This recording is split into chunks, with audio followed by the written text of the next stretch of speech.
नमस्कार। आज हम भारत के एक ऐसे टॉपिक पर बात करने वाले हैं जो बहुत ही इंटरेस्टिंग और कह सकते हैं थोड़ा कॉम्प्लेक्स भी है। ये वो जगह है जहां किसी का पर्सनल विश्वास और देश का कानून आमने सामने आते हैं। तो सवाल उठता है, एक देश में इतने अलग अलग कानून कैसे? हम इसी कानूनी पहेली को समझने की कोशिश करेंगे। एक ऐसी पहेली जो करोड़ों लोगों की जिंदगी से सीधे सीधे जुड़ी हुई है। तो चलिए थोड़ा और गहराई में चलते हैं। देखिए, बात शुरू होती है 1949 से, जब हमारा संविधान बना। उसी वक्त से ना इसमें एक तरह का तनाव मौजूद है। एक तरफ तो संविधान कहता है कि हर नागरिक को अपने धर्म को मानने की पूरी आज़ादी है, ये हमारा फंडामेंटल राइट है। लेकिन ठीक उसी संविधान में एक और बात कही गई है, वो ये कि सरकार को कोशिश करनी चाहिए कि देश के सभी नागरिकों के लिए एक जैसा पर्सनल लॉ हो, जिसे हम यूनिफॉर्म सिविल कोड कहते हैं। और इसी खींचतान का नतीजा ये है कि ज़मीनी हकीकत काफ़ी अलग है। जब बात आती है शादी, तलाक या फिर जायदाद के बंटवारे जैसे बड़े मामलों की, तो चीज़ें बहुत पेचीदा हो जाती हैं। तो मतलब कोई एक सिंगल सिस्टम नहीं है। इसके बजाय भारत में कानूनों का एक पूरा जाल बिछा हुआ है। हर बड़े धार्मिक समुदाय के लिए, उनके पारिवारिक मामलों के लिए अपने अलग-अलग पर्सनल लॉ हैं।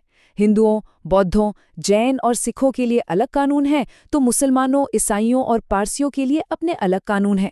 हाँ, एक स्पेशल मैरिज एक्ट भी है जो एक ऑप्शन की तरह काम करता है। तो सवाल ये उठता है कि होता क्या है जब ये सदियों पुरानी कानूनी परंपराएं आज की यानी 21वीं सदी की सच्चाइयों से टकराती हैं। इस टकराव का एक बहुत बड़ा और गंभीर उदाहरण है बाल विवाह। देखिए, कानून तो है इसके खिलाफ, लेकिन ये आज भी हमारे समाज की एक कड़वी सच्चाई है। और इसी मुद्दे पे सुप्रीम कोर्ट ने एक बहुत ज़रूरी बात कही। कोर्ट ने कहा कि देखिए, जब तक हर शादी का रजिस्ट्रेशन कंपल्सरी नहीं होगा, तब तक ये पता लगाना या लागू करना बहुत मुश्किल है कि शादी की सही उम्र क्या है। मतलब, आप बाल विवाह को रोकेंगे कैसे? तो इसका असर क्या होता है? एक यूनिवर्सल रजिस्ट्रेशन कानून ना होने से असल जिंदगी में बहुत बड़ी बड़ी मुश्किलें खड़ी होती हैं, और इसका सबसे ज़्यादा असर पड़ता है महिलाओं और लड़कियों पर, जैसे उनके मेंटेनेंस और विरासत के अधिकारों का सवाल।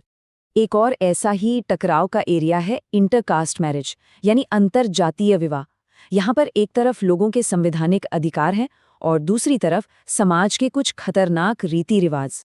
इस मामले में देश की सबसे बड़ी अदालत यानी सुप्रीम कोर्ट ने बहुत ही सख्त रुख अपनाया है।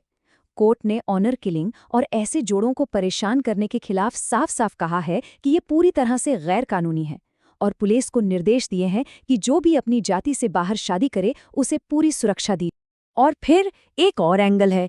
कभी कभी क्या होता है कि कुछ अनऑफिशियल धार्मिक या सामुदायिक अदालतें, जैसे शरीयत कोर्ट्स या खाप पंचायतें, अपने फरमान सुना देती हैं, और ये फरमान कई बार देश के असली कानून को सीधी सीधी चुनौती देते हैं। अब होता ये है कि ये मुद्दे काफ़ी सेंसिटिव होते हैं, तो अक्सर हमारी संसद इन पर कानून बनाने से थोड़ा हिचकिचाती है। ऐसे में भारत की न्यायपालिका, हमारे कोर्ट्स कई बार आगे आए हैं। उन्होंने दखल दिया है और फैमिली लॉ में सुधार लाने का एक बड़ा जरिया बने हैं। अगर हम पिछले कुछ दशकों को देखें, तो ऐसे कई ऐतिहासिक फैसले हैं जो ये दिखाते हैं कि सुप्रीम कोर्ट लगातार एक यूनिफाइड और मॉडर्न कानूनी सिस्टम की बात करता रहा है। चाहे वो 1985 का मशहूर शाहबानो केस हो, या फिर 1995 का सरला मुदगल केस, या 2006 का नवीन कोहली केस, एक पैटर्न बिल्कुल साफ नजर आता है। तो ये सारे टकराव, ये सारी बहसें और ये सारे कोर्ट केस सब आकर एक ही बड़े सवाल पर रुक जाते हैं। एक ऐसा राष्ट्रीय सवाल जिसका जवाब आज तक नहीं मिल पाया है। और वो सवाल जुड़ा है यूनिफॉर्म सिविल कोड यानी यूसीसी से। ये इस पूरी कानूनी उलझन का एक प्रस्तावित समाधान है। यूसीसी का सीधा सा मतलब है एक देश एक कानून। मतलब धर्म चाहे कोई भी हो, शादी, तलाक, विरासत जैसे पर्सनल मामलों में सबके लिए एक ही नियम हो। लेकिन ये बहस इतनी सीधी नहीं है, बहुत गहरी है। एक तरफ तर्क है राष्ट्रीय एकता का, बराबरी का और कानूनों को सरल बनाने का। वहीं दूसरी तरफ चिंता है धार्मिक स्वतंत्रता के मौलिक अधिकार की, और ये डर कि कहीं इससे अल्पसंख्यक समुदायों की पहचान पर कोई असर न पड़े। और सच कहें तो दोनों ही तरफ के तर्क काफी वजनदार हैं।